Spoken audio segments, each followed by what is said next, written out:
Then you go on to be the 10th overall pick by the Trailblazers. At the time, the Trailblazers had just drafted Dame with the sixth pick a year before. What was your mindset going in? Like,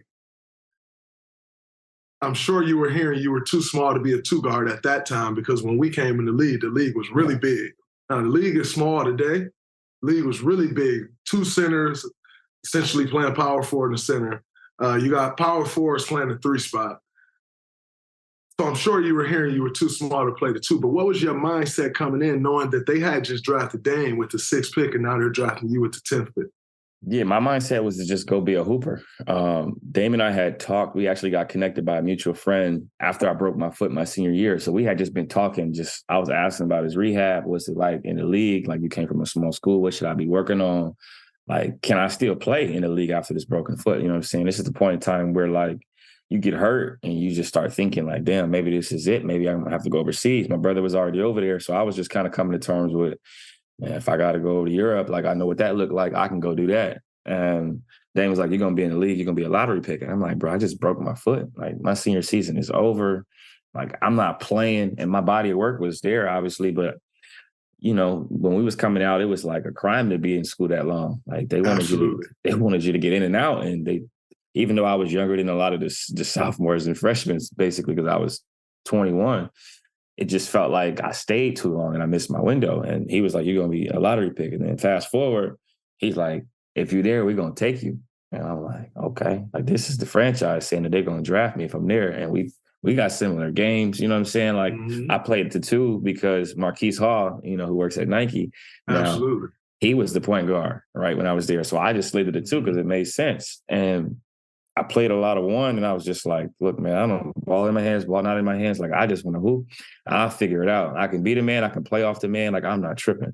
And I said that in my interviews when I did the draft process, and they like my demeanor. They like that Dame has solidified himself as a guy who went to school for a long time. Obviously, you play alongside Steph.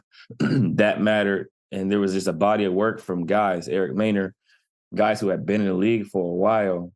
George Hill, right, who went to school for a long time, so they knew they were mentally ready for different roles. And I just thought to myself, like, I got to get to it. And then I'll never forget, the league is crazy, dog. So I get drafted, my phone dies, and I don't get to talk for a while to, like, nobody because my phone is dead. We fast forward to rookie orientation, and I'm sitting there, I'm thinking to myself, I'm adding up the minutes in my head, like, all right, let's say I don't start. I back up Wesley Matthews to 2. So let's call it 12 to 15 minutes. And then I back up Dane, let's call it another 12 minutes. I'm like, I'm going to play about 22 to 27 minutes a night in 2 different positions, right? Because it's 48 minutes. Dane played 36, that's 12. If Wes plays 34, that's 14. Like, I'll take those 26 minutes. I'm cool. We trade for Mo Williams while I'm in rookie transition. And I love Mo. But I was just like, damn, there go my minutes. Like, that's what I thought right away. Like, 26 minutes ain't going to look the same. And then I end up breaking my foot the last day of training camp again. And the rest is kind of history. But it's a blessing the way that, like, kind of happened, right? The mental anguish that I went through. The injury that I got my senior year kind of shifted my mentality of what's important, how to work, and how to do stuff outside of basketball. And that's kind of how I fell into the stuff that I do today, is because I couldn't hoop during the most pivotal time in my life. And I started meditating. I started going to hot yoga. I started really becoming more in tune with myself, with nature, and with my mental side of things, because I was always focused and locked in, but I didn't really have a plan, like, to keep it a buck. Like, it was hoop. And I majored in journalism because I watched Stuart Scott, and I was like, I want to work on TV one day. I want to talk about sports. Then I started figuring out, like, how do I use this degree? Like, how do I leverage this? And that injury really shifted my mentality. You said that year was a blessing for you once you got hurt. And I'm assuming it was a blessing because Mo Williams ended up playing a lot that year, and then he ended up moving on. So once you got healthy, there was a role for you to slide right into. Is that why you feel like it was a blessing?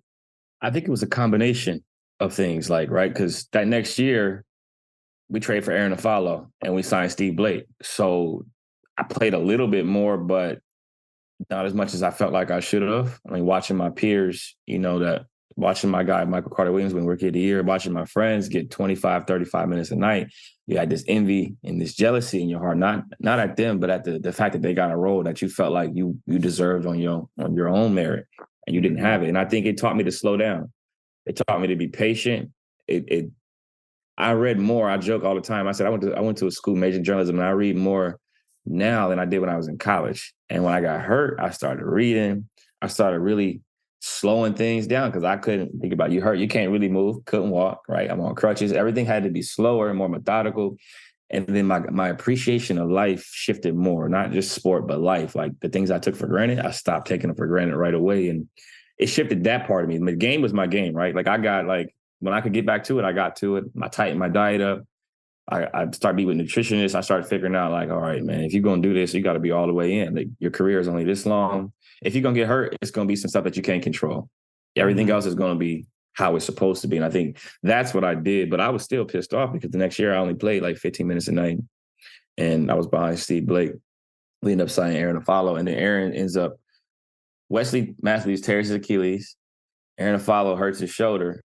And they had to play me. They didn't have a choice. And then I always said, I'll be ready when I get a chance. You know what I'm saying? I won't blow a chance by not playing. I'll blow a chance by not being ready to play. So I just got ready. And when the opportunity came, I said, I'm never going to look back.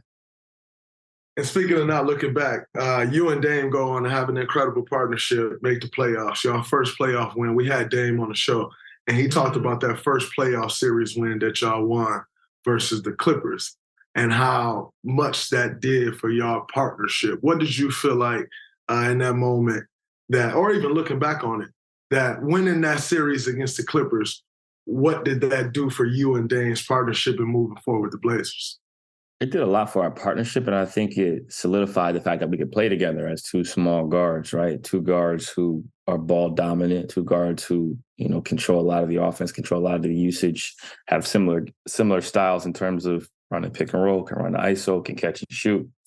We kind of, I don't want to say we revolutionized the game. That's too big of an adjective, but I would say that we made it more popular and more common for two guards to be able to play together and it'd be more accepted, I would say, for sure, because of the success. Because if you don't have team success, none of this matters, right? And I probably don't get an extension. I probably don't get to stay there and so on and so forth. But I will say that Dame always seen the vision. I didn't always see it. There was times where he would be like, we're going to be starting together one day. And I'm like, bro, I don't play at all. Like I'm watching. My game starts at 3:00. Like I work out before the game. I run the stairs. Me and Will Barton play one-on-one.